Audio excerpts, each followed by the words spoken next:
Кампањата на почеток новополнек, секојдневни прозивки, обвинувања, теории за тоа која е вистинската опција, а лидерите на двете најголеми партии не пропуштаат прилика на ниту еден јавен настап да се испратат одредени пораки поврзани со актуелните теми, судство, но и дали тоа постојат интерни договори и коалиции. Филипче и денеска му одговори на Мицковски дека, како што рече, пред да обвини дали СДСМ и ДУИ се во коалиција, да се подсети кој му ја гласаше реконструкцијата на владата.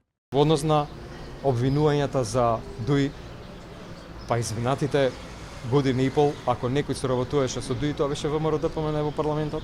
Колку пати им поминаа закони за кои што беше потребно двотретинско мнозинство. Еве слушнавме изјави од страна на челници на ДУИ дека имало иницијативи за средби и соработка.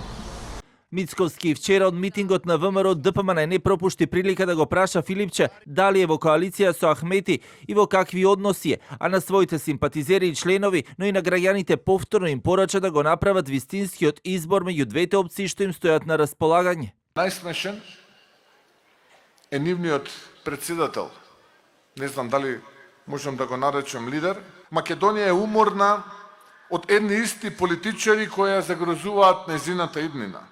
Уморна е од сојузите кои одат на грбот на напатениот народ.